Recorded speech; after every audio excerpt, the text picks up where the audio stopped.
I'm gonna go ahead, Chris Campbell. I got to get it. I'm doing both. I always do both. You need to do both. Okay.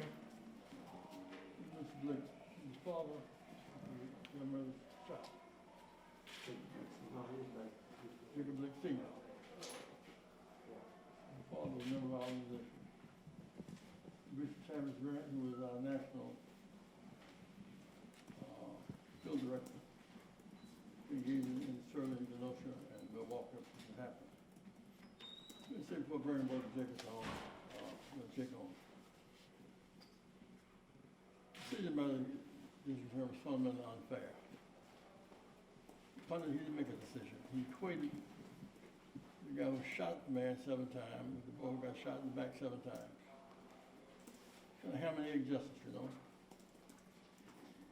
It's not the same. Chicken dropped the egg, hog dropped the leg. It's not fair. And police have something called qualified immunity. They live above the law. They shoot LeBron Taylor in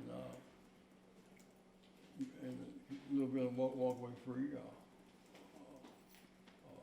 Gone in New York, walk away free. We must bring an end to this madness, killing people without paying a price. She made back 7 times. I mean, it's attempted murder. She'd be fired and she'd be arrested. She should go to trial. I want to express my thanks to Mr. Blake for being, for all he has been, standing tall in this struggle.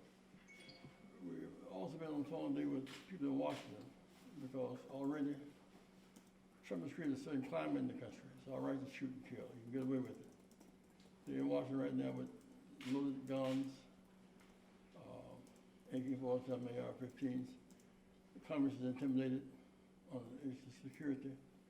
Urging people in Washington to stay off the streets. They want to shoot somebody, create a race riot. Trump would then bring in troops to save the nation from a race riot, further undermine the election. Over in Kenosha last night, 100 of the Proud Boys under guns ready for confrontation. So we must use wisdom and prudence in this season. I want Bishop Grant, the on top of this case, to share a word and then bring on Brother Blake. Bishop? I'm Bishop Tavis, T-A-V-I-S, Grant, G-R-A-N-T, the National Field Director for Rainbow Push. We're here today to respond very succinctly and very directly to our disappointment, yet we are not surprised with disappointment that justice has once again been delayed.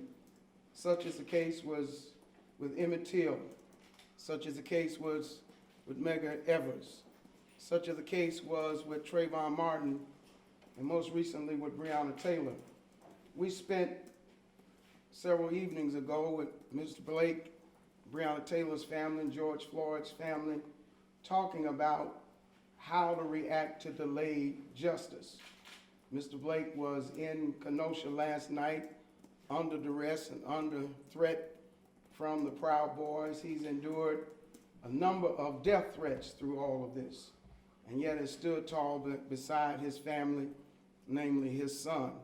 And so we know what we know. We know what we felt. We know what we saw.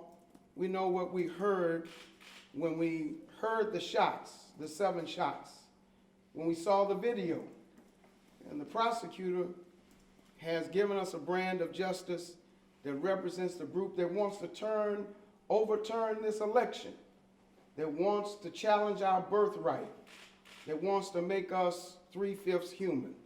And so Reverend Jackson has communicated with national activists around the country who are calling for calm and a sense of consciousness as it relates to how we're going to respond to this.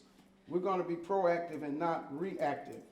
Those who want to take to arms have failed at realizing civil rights has not been about taking lives, it's been about saving lives. Jacob Blake Sr.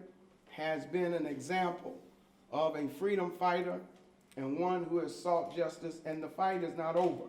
Reverend Jackson will be leading these families just prior to the inauguration to address the Biden administration and the Justice Department. We want this case to be a premium priority in a nationalized attempt Most recently in the city of Columbus, 2 African Americans were gunned down, almost executed. And in that city, they did the right thing. They terminated those officers, they took them off the street, they took their badges, and now they're facing potential indictment and conviction for murder. Just up the road from Kenosha in Wauwatosa, an officer who killed 3 people was not fired, was not terminated, was bought out. We must come up against this system of allowing law enforcement bad actors to live above the law, and we demand equal justice under the law. We demand it. And so we're glad to have with us this evening to respond to this the father of Jacob Blake Jr., Jacob Blake Sr.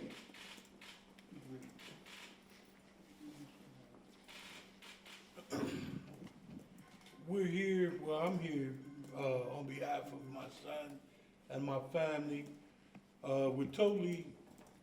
We're unhappy with what was said today. We expected it. It did not sideswipe us or jump us from the backside. We understood what was gonna come when they called in the National Guard. We understand what the Proud Boys are here to do. They haven't been able to kill me yet, so that means God has my back. Because they've had ample opportunity to do what they wanted to do to me. I don't hide from anyone. I fear nothing. So now our battle must go in front of the Congress. It must go in front of the Senate. We must abolish the right for a policeman to be seen on a higher plane than citizens of the United States. You cannot have a Bill of Rights for the police and then have a Bill of Rights for the people. We're all people. We're all the same people. So there can't be anyone, there's no big I's and no little U's. All right? That's not how it works. So our fight is not over. We will take it to D.C. And I'll see you all there. And these wonderful brothers behind me, we'll all see you in D.C. Mr. Blake, can you talk about your son's reaction today? Have you had a chance to talk to Jacob? He'll tell you about it himself. How's he doing? That'll be soon. He's in pain 24 hours a day. But sometimes he has better days than others. And of course, his body has been peppered with bullets, 7 in his back. They did a surgery on his back, a fusion surgery. But the incredible amount of pain from the muscle spasms, to sit there and have to watch it day in and day out, as demoralizing as it is for you, think about how that is on a 29-year-old that was fully functional before this. Mr. Blake, you say you're going to take it to D.C. Are you talking about protests? What are you speaking of specifically? No, we're talking about to offices. We're going to protest right into the office with, we'll go see Nancy first, Nancy Pelosi. Then we'll go see the Senate till we're seen, till we're heard. And hopefully my friend Uncle Joe is going to make all this so that we can see these people. There's still a federal investigation, federal civil rights investigation. Exactly. What are your hopes? My hopes is that the federal, you until that's heard all the way, you know, you're looking at, it's a Kentucky-like scenario. There were no charges, but the officers end up getting fired. I don't understand how that works. I don't understand how you get fired, but you don't get charged. I don't understand how that works. Would you like to see the president-elect take a personal interest in this case and usher through the legislation you're proposing? Yes. Yes. The Civil Rights Commission should be revived. Joe Biden has subpoena power. It's pattern of behavior. Trayvon, Jake, Eric Garner, kid in Atlanta shot in the back by the police. This reign of terror must end. First, the United States has set a climate for it. People feel they're being taken advantage of, stolen from. Black people come overseas on black people.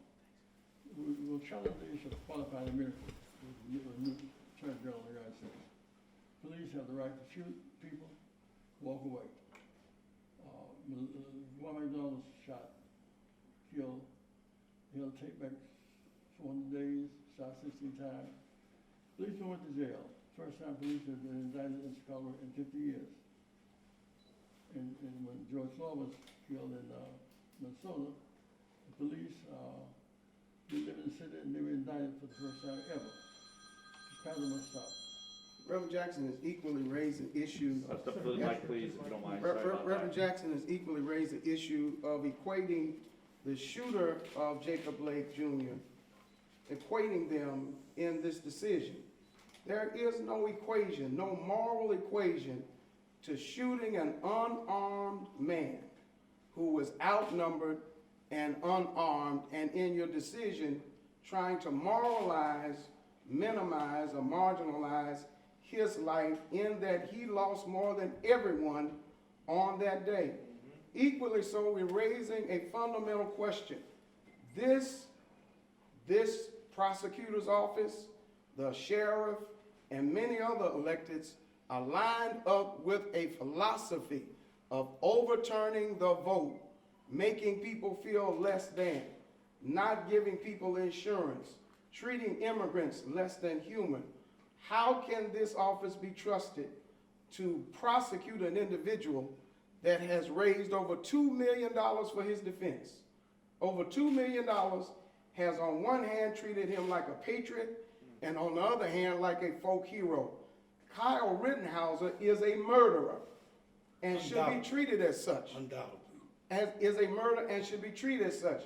We have grave concern if this office will prosecute him with the same vigor and the same aggressiveness that's required to bring justice. And so this is not the end, this is the beginning, and the fight goes on.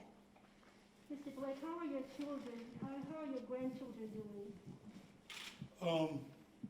It's hard on my grandchildren, but we're there to support them. It's very hard on them because they don't understand. They don't understand why daddy can't get up and chase them around or play with them anymore. But they're understanding that they saw with their own two eyes. They didn't believe, and this may sound, the first 2 weeks, they really thought we were lying to them probably. They thought that their father was gone and that he wasn't gonna come back. And I had to keep telling them, no, he's here, because we couldn't take them in because of the COVID to see their father. You know, a child needs to see what's going on, and that's what they wanted to see. And away from that question for 1 second, I don't care how long you talk in front of a microphone. There's no justification what was done to my son, because your story was you were afraid that my son was going to kidnap his children. That's right. If he was fearful of that, why did he fire into the car? So, with the children in the car.